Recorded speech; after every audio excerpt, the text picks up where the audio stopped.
Well, the recent referendum here in Britain, where we voted to leave the European Union, produced a howl of anguish from quite a lot of young people who didn't understand that everyone in Britain has a vote, even old people and plebs, and that every vote counts equally. When they realised that, they were horrified. Of course, equality is just so unfair. So they did what anyone would do who's never been told that they can't have their way. They took to the streets with abusive slogans and coarsely worded banners demanding that old people should just die for destroying their future. And they demanded another referendum. And here's the best bit. They actually expected to be taken seriously. No, I'm not joking. They really did. I know, it's just unbelievably shallow and selfish, but that's what they did, because that's who they are. And 2 weeks later, they are still complaining. That's right, Generation Snowflake is whining again. In fact, more older people voted to remain in the EU than all the 18 to 24-year-olds who could be bothered to tear themselves away from the PlayStation for 5 minutes to actually vote at all. And also, plenty of young people voted to leave because, despite the best efforts of our education system, they somehow developed minds of their own. And they took the trouble to examine the EU, what it is and how it actually works, and then they sensibly voted to leave while they still could.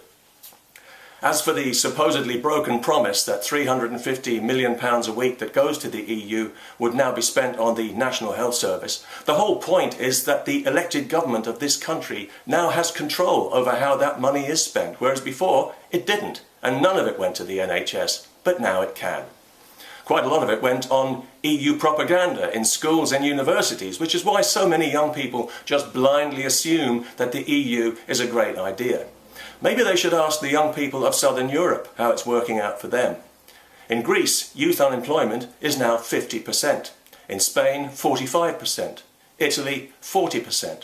What about their future? Well, last year, the Greeks tried to do something about their future when they elected a new government committed to ending austerity, but they were told by the EU that they couldn't have that. So they held a referendum where they voted to insist on it, and again, they were told that they couldn't have it. And so they voted yet again, this time for EU-approved policies that will condemn a generation of Greeks to poverty and will allow their country to be asset-stripped by foreign corporations. The Greek people now know that there is no longer any point in voting in elections because whatever they vote for, they're not going to get it unless it's what they've been told to vote for. There is no choice. There is no democracy. This is the European Union, and this is why Britain voted to leave. But nobody here is pulling up a drawbridge, and that was never on the cards. Nor do we have any problem with foreigners. Again, sorry to disappoint. We're simply asserting our right to make our own laws in our own country, and not to have laws that we don't want imposed on us from outside by people we haven't elected and can't remove. That's where it begins and ends. We did not vote to stop immigration, but to control immigration based on what the country needs, which is qualified people in sustainable numbers who want to contribute to our society, and it doesn't matter where they come from or what colour they are. But you try telling that to the progressive media. They literally do not want to know.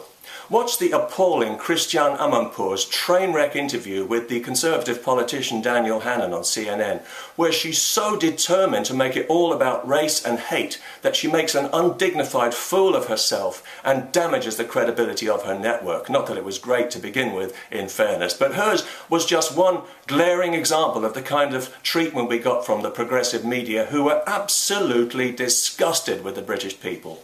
When the result first came through, there were so many long faces at the supposedly impartial BBC, I thought I was watching a horse race. And all over the Western world, media round tables of know-nothing know-it-alls and educated idiots breezily dismissed the result and the people who voted for it as xenophobic and racist, with no attempt to address our arguments, but just as an assumption, just an automatic assumption, because that's how they always talk about people like us, and usually they get away with it because usually we're not listening. But we are listening now, because one thing that this referendum has made very clear to a lot of ordinary, decent people in Britain is just how patronised and how despised they are by an arrogant, progressive minority that behaves like a majority as if by some kind of divine right. Well, like us or not, folks, we, the plebs, we are the people who saved democracy in Britain, and we have everything to be proud of. We are the people who kept this country free when others were prepared to sell it out for their own personal convenience. The world's media should be celebrating us, not dismissing us and damning us as if we're some kind of brutal subhuman species with no subtlety in humanity and a uniformly low IQ. We reasserted the fundamental principle that desperately needed to be reasserted, that political power derives from the people, and that politicians, however grandly they style themselves, are in fact our servants, not our rulers. And we defeated a cynical establishment campaign of lies and threats that had no arguments beyond transient economics, but we could see that this was far more important than that, and that fundamentals were at stake that needed to be addressed, and that this was probably our last chance to do it. So we took that chance and we saved our democracy. And indeed, just a few days after the vote took place, the European Union announced plans to eliminate all national borders in Europe and to create one single superstate with its own army, just as we had predicted. We saved our democracy from people like this, from the Euro-federalists, from the political establishment, from the globalist media, big banks and big business, all of whom conspired to try to neutralise our voice. And we saved it too from all you crybabies who took to the streets to make this referendum all about you, with no attempt at all to understand why so many people voted to leave, but instead dismissing us as ignorant racists and plebs. Far from destroying your precious future, you'll thank us one day when your future arrives and you finally grow up and begin to understand what you were almost conned into giving away, not just for yourselves, but for all future generations. We saved our democracy from your immaturity, shallowness, selfishness, and downright ignorance. And we made you aware for the very first time that this world does not revolve around you.